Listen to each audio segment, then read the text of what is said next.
सुप्रसिद्ध कञ्चनजङ्घा 7-in-1 अगरबत्तीको उत्पादक सावित्री अगरबत्ती उद्योग प्रस्तुत गर्दछ प्रकृतिको सुगन्धले भरिएको मिठो सुवास जसले घरलाई शुद्ध र वातावरणलाई शान्त बनाउँछ। ओम सम्रानी कपधूप। नमस्कार, केन्द्रबिन्दु समाचारमा स्वागत गर्छु। म अपेक्षा ढुङ्गाना। केन्द्रबिन्दु समाचारमा हामी दिनभरिका महत्त्वपूर्ण तथा खोजमूलक समाचारहरू सम्प्रेषण गर्ने गर्छौं। आजको केन्द्रबिन्दु समाचार सुरु गरौं प्रमुख शीर्षकहरूबाट।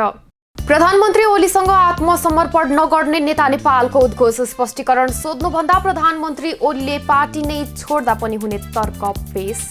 नेता कार्यकर्ता रिहाइका लागि गृह कार्य सकारात्मक रूपमा अगाडि बढेको जसपा नेता राजेन्द्र महतोको भनाई। वार्तामा कुनै पनि शर्त नराखिएको उपनेता नेमुवाङको जिकिर।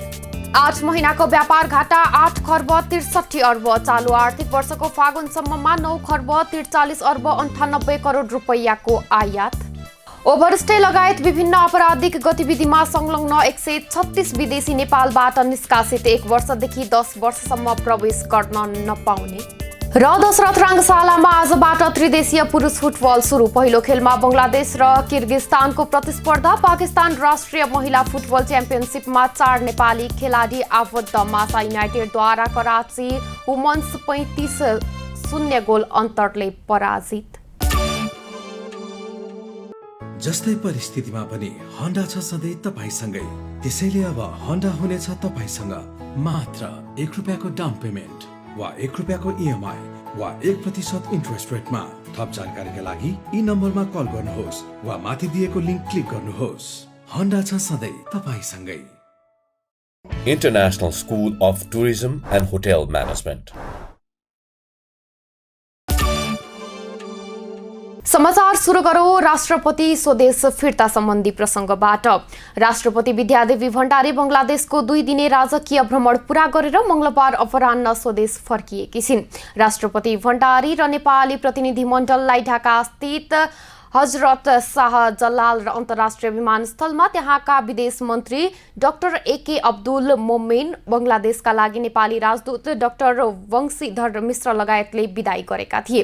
राष्ट्रपति भण्डारी बङ्गलादेशका राष्ट्रपति मोहम्मद अब्दुल हमिदको मैत्रीपूर्ण निमन्त्रणामा सोमबार त्यसतर्फ प्रस्थान गरेकी थिइन्। अब बाँकी समाचार। अखिल नेपाल फुटबल संघ एन्फाको आयोजनामा मंगलबार अर्थात् आजबाट त्रिदेशीय प्रतियोगिता सुरु भएको छ। प्रतियोगिता राउन्ड रोबिनको आधारमा सञ्चालन गरिएको एन्फाले जनाएको छ। प्रतियोगितामा आजको उद्घाटन खेलमा बङ्गलादेश र किर्गिस्तानले प्रतिस्पर्धा गरेका छन् भने चैत 14 गते नेपालले बङ्गलादेशसँग खेल्नेछ। फुटबल सम्बन्धी अर्को प्रसङ्गमा नेपाली राष्ट्रिय टिमका 4 खेलाडी आबद्ध। मासा युनाइटेडले पाकिस्तान राष्ट्रिय महिला फुटबल च्याम्पियनसिपमा फराकिलो जित निकालेको छ। मंगलबार भएको खेलमा मासा युनाइटेडले कराची वुमन्सलाई 35-0 गोल अन्तरले पराजित गरेको हो। हेरौं पुरा रिपोर्ट। अखिल नेपाल फुटबल संघ एन्फाको आयोजनामा मंगलबार अर्थात् आजबाट त्रिदेशीय प्रतियोगिता सुरु भएको छ। दशरथ रङ्गशालामा आजको पहिलो खेलमा बङ्गलादेश र किर्गिस्तान प्रतिस्पर्धा गर्दैछन्। प्रतियोगिताको उद्घाटन युवा तथा खेलकुद मन्त्री दावा लामाद्वारा गरिएको एन्फाले जनाएको छ। राउन्ड रोबिनको आधारमा हुने लिगको शीर्ष 2 टिमले फाइनलमा प्रतिस्पर्धा गर्नेछन्। फाइनल खेल चैत 16 गते हुने एन्फाले जनाएको छ। कोरोनाका कारण अन्तर्राष्ट्रिय फुटबलको गतिविधि शून्य रहेको अवस्थामा एन्फाले त्रिदेशीय प्रतियोगिता आयोजना गरेको हो। विश्वकप छनौट अन्तर्गत अस्ट्रेलिया विरुद्धको घरेलु खेल स्थगित बनेपछि एन्फाले विदेशी टोली बोलाएर त्रिदेशीय प्रतियोगिताको आयोजना गरेको हो। एन्फाले सोमबार विज्ञप्ति जारी गर्दै फुटबल हेर्न आउने दर्शकहरूलाई मास्क र सेनिटाइजर पनि अनिवार्य गराएको छ। कोरोना भाइरसको महामारीको खतरा देखेको उल्लेख गर्दै स्वास्थ्य सुरक्षा मापदण्ड अनुरूप मास्क र सेनिटाइजर अनिवार्य गरिएको एन्फाले जनाएको छ। प्रवक्ता किरण राईका अनुसार दर्शकका लागि तापक्रम नाप्ने, सेनिटाइजर अनिवार्य लगाउनु पर्ने, भौतिक तथा सामाजिक दूरी कायम गर्ने र मास्क अनिवार्य प्रयोग गर्ने सहितका मापदण्ड अनिवार्य गरेको छ। फुटबलकै अर्को प्रसङ्गमा नेपाली राष्ट्रिय टिमका 4 खेलाडी आबद्ध। मासा युनाइटेडले पाकिस्तान राष्ट्रिय महिला फुटबल च्याम्पियनसिपमा फराकिलो जित निकालेको छ।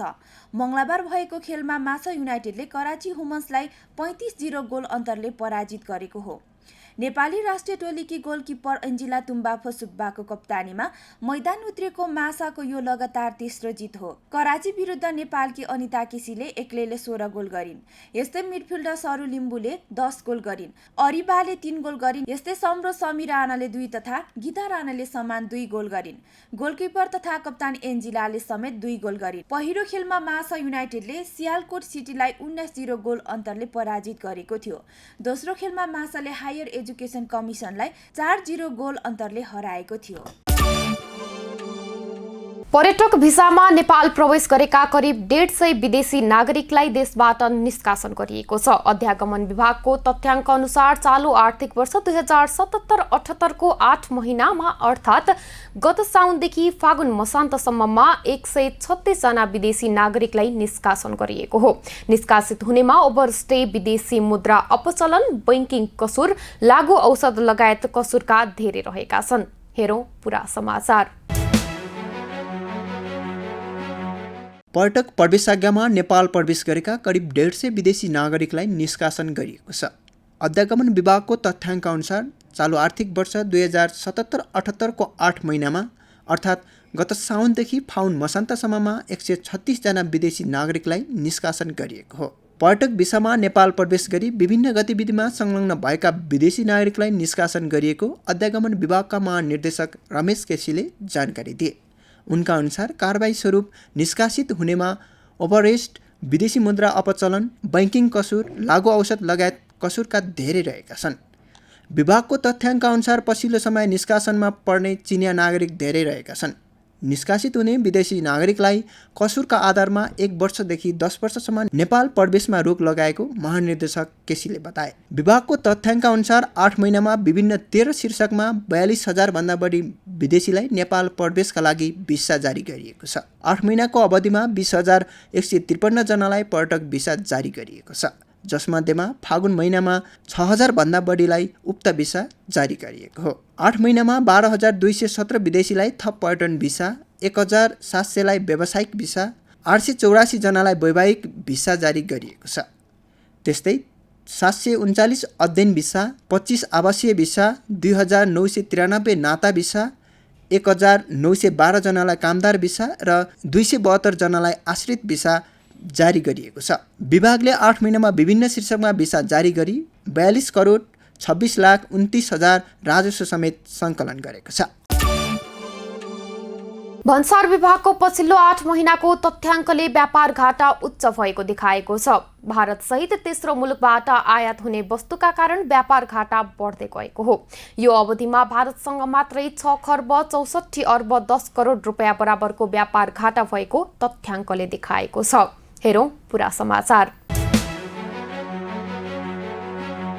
भन्सार विभागको पछिल्लो 8 महिनाको तथ्याङ्कले व्यापार घाटा उच्च परिमाणमा बढेको देखाएको छ। भारत सहित तेस्रो मुलुकबाट आयात हुने वस्तुका कारण व्यापार घाटा बढ्दै गएको हो। निर्यातको तुलनामा आयात दर उच्च परिमाणमा बढेको छ। समीक्षा अवधिमा गत वर्षको 8 महिनाको तुलनामा 1.63% व्यापार घाटा बढेको हो। साउनदेखि फागुनसम्म 8 खर्ब 63 अर्ब 20 करोड रुपियाँ बराबरको व्यापार घाटा भएको छ। अघिल्लो वर्षको यही अवधिमा 8 खर्ब 49 अर्ब 33 करोड रुपियाँ व्यापार घाटा भएको थियो। कोभिड-19 को महामारी, लकडाउन र आयात प्रक्रिया अवरुद्धका कारण घट्दै गएको आयात दर सबै क्षेत्र सामान्य हुँदै गएपछि उच्च गतिमा बढेको हो। आयातको दर गत वर्षको चैत अघिको अवस्थामै फर्किएको छ। गत वर्षको 8 महिनाको तुलनामा चालु वर्षको पहिलो 8 महिनामा आयातको हिस्सा 2.14% ले बढेको छ। साउनदेखि फागुनसम्म 9 खर्ब 43 अर्ब 98 करोड रुपियाँ बराबरको विभिन्न वस्तु आयात भएको छ।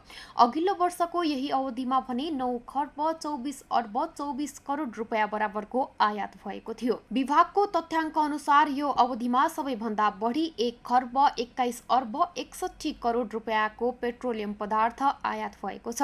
फलाम तथा स्टिल 94 अर्ब 58 करोड रुपियाँको भित्रिएको छ। सवारी साधन तथा पाट पूर्जा 62 अर्ब 83 करोड, प्लास्टिक तथा प्लास्टिक जन्य वस्तु 36 अर्ब 91 करोड, जनावर तथा वनस्पति जन्य बोसो तेल 42 अर्ब र औषधि 19 अर्ब रुपियाँको आयात गरिएको छ। यस्तै 1 71 अर्ब 43 करोड रुपियाँ बराबरको विभिन्न प्रकारका इलेक्ट्रोनिक्स सामग्री आयात भएको छ, जसमा मोबाइलको हिस्सा अत्याधिक रहेको छ।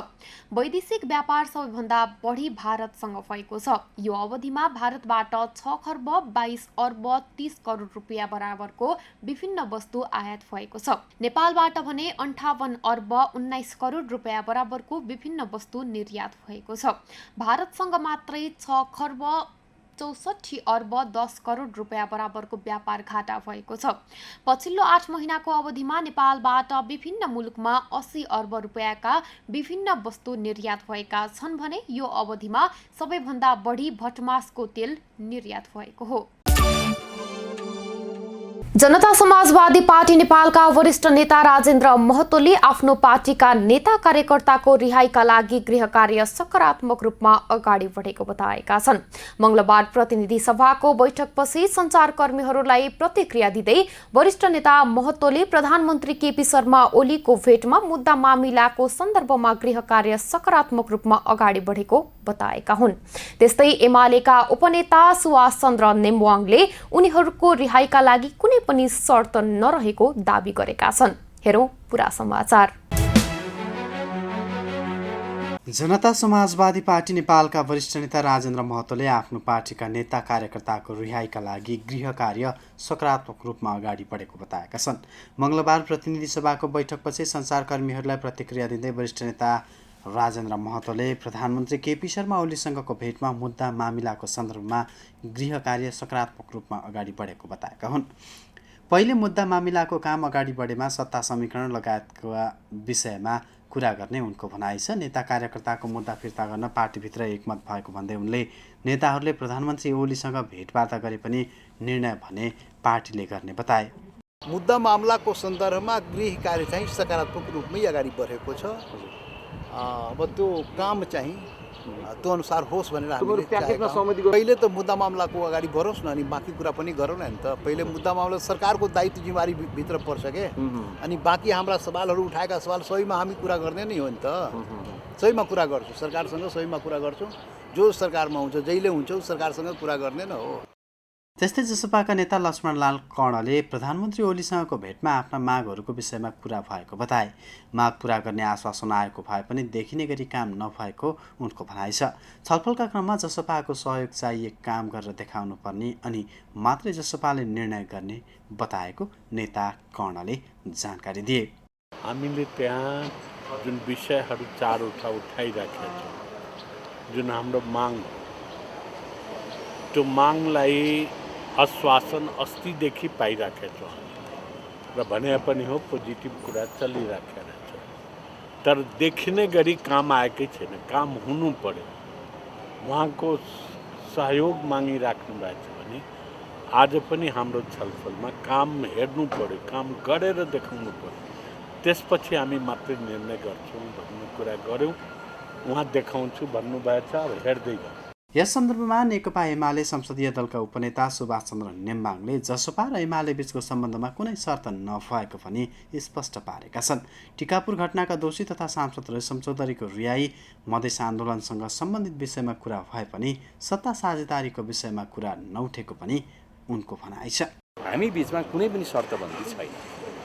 उहाँहरूले हामीसँग सुरुवातको दिनदेखि तपाईहरुलाई मैले दिएका अन्तर्वार्ताहरूमा मैले दिएका टिप्पणीहरू पल्टाएर हेर्नु, डे 1 देखि उहाँहरूले एउटा कुरा निरन्तर भन्नुभएको छ, हामी सरकारसँग कुरा गर्छौँ, सरकारले हाम्रो माग सुनिदियोस्। त्यो माग भनेको 1 नम्बरमा रेशम चौधरी, 2 नम्बरमा मधेस आन्दोलनसँग सम्बन्धित विषय, यो लगायतका विषयहरूमा उहाँहरूले आफ्नो कुरा भनिराख्नु भएको छ। सत्ता साझेदारी गर्ने कुरा त्यहाँ उठिरहेको छैन, कुनै पनि शर्तबन्दी छैन। हाम्रो बिचमा राम्रो सम्बन्ध भयो भने त्यो पनि कुरा आउला, तर अहिलेसम्म त्यतातिर होइन। उहाँहरूका मागहरूमा केन्द्रित भएर हाम्रो बिचमा छलफल भइरहेको छ। अहिलेसम्म जसपाको मागसँग सम्बन्धित भएर मात्रै कुरा भइरहेको उपनेता नेम्बाङले बताएका छन्। दुई पार्टीबीच राम्रो सम्बन्ध भयो भने सत्ता समीकरण हुन सक्ने पनि उपनेता नेम्बाङको भनाइ छ। अब आजको टप 1 न्यूजको पालो। नेपाल कम्युनिस्ट पार्टी एमालेका वरिष्ठ नेता माधव कुमार नेपालले अध्यक्ष ओलीसँग आत्मसमर्पण नगर्ने बताएका छन्। मंगलबार नेपाल पक्षको अखिल नेपाल राष्ट्रिय स्वतन्त्र विद्यार्थी युनियन अनेरा सोयुले काठमाडौँमा आयोजना गरेको राष्ट्रिय कार्यकर्ता भेलालाई सम्बोधन गर्दै नेता नेपालले अध्यक्ष ओलीले सोधेको स्पष्टीकरणको जवाफ दिएर आत्मसमर्पण नगर्ने बताएका हुन्। अध्यक्ष ओलीले अब पार्टी छोड्दा पनि फरक नपर्ने उनको तर्क छ। हेरौं पूरा समाचार। नेकपा एमालेका वरिष्ठ नेता माधव कुमार नेपालले अध्यक्ष ओलीसँग आत्मसमर्पण नगर्ने बताएका छन्। मंगलबार नेपाल पक्षको अखिल नेपाल राष्ट्रिय स्वतन्त्र विद्यार्थी युनियन अनेरा सोभियोले काठमाडौँमा आयोजना गरेको राष्ट्रिय कार्यकर्ता भेलालाई सम्बोधन गर्दै नेता नेपालले अध्यक्ष ओलीले सोधेको स्पष्टीकरणको जवाफ दिएर आत्मसमर्पण नगर्ने बताएका हुन्। उनले स्पष्टीकरणबाट आफूहरू नतर्सेको समेत बताएका छन्। त्यसैले केपी ओलीको यो कथित स्पष्टीकरण केपी ओलीको यो कथित स्पष्टीकरणबाट हामी तर्सिएका छैनौँ, हामी आतंकित भएका छैनौँ, त्यसको सामना गर्न तयार छौँ। आफू कहिले अलमलमा र दुविधामा नपरेको पनि नेता नेपालले स्पष्ट पारेका छन्। आफूले चुनौतीको सामना गर्दै अगाडि बढ्ने उनको भनाइ छ। प्रधानमन्त्री ओलीको अहिलेको चुरीफुरी प्रधानमन्त्रीको कुर्सीमा रहँदा मात्रै हुने पनि नेता नेपालले बताएका छन्। एमाले भित्र आन्तरिक विवाद बढिरहेका बेला नेता नेपालले नेकपा एमाले अरू कसैको नभएको र आफ्नै पक्षको भएको दाबी समेत गरेका छन्। कस्ता कस्ता कहाँ आए केपी ओली मेरो सामने। त्यसैले केपी ओलीसँग लड्ने कुरा कुनै ठुलो गाह्रो कुरा होइन। इनका 2 दिनका चुरीफुरीहरू त्यो प्रधानमन्त्रीको कुर्सीमा बस्दासम्मका मात्रै हो। प्रधानमन्त्रीको कुर्सीबाट जब यिनी सडकमा उत्रिनेछन् केपी ओली प्रवृत्तिको हावा खुस्किनेछ। पार्टीलाई एकताबद्ध बनाउँछौँ। नेकपा एमाले हाम्रो हो, केपी ओलीको होइन। त्यसैले अब केपी ओलीले जालझेल गरेर कानुनी हिसाबले कब्जा गरे भने विचार गरौँला, होइन भने नेकपा एमाले हाम्रो हो। केपी ओली बिमाले हुन् सीमाले हुन्, उनी यो पार्टी छोडेर गए हुन्छ। नेता नेपालले प्रधानमन्त्री माथि व्यङ्ग्य गर्दै ओली बिमाले सीमाले भएकाले पार्टी छोडेर गए हुने टिप्पणी समेत गरेका छन्। प्रधानमन्त्री ओली र आफूहरूको बीचमा प्रवृत्ति र विचारको लडाईँ भएको पनि नेता नेपालको भनाइ छ। अध्यक्ष ओलीमा व्यक्तिवादी प्रवृत्ति रहेको तर आफू भने जहिले पनि संगठनलाई केन्द्रमा राखेर सोच्ने गरेको उनको दाबी छ। आजको केन्द्रबिन्दु समाचार सकिएको छ। भोलि यसै समयमा आउने नै छौँ। तबसम्मको लागि बिदा दिनुहोस्। हवस् त, नमस्कार। कलंकीमा अवस्थित नेपालकै पहिलो ठुलो र अत्याधुनिक होलसेल बजार एनबीटीसी सञ्चालनमा कम्प्लेक्समा सम्पूर्ण फेन्सी तथा कस्मेटिक सामानहरू होलसेल मूल्यमा उपलब्ध छन्।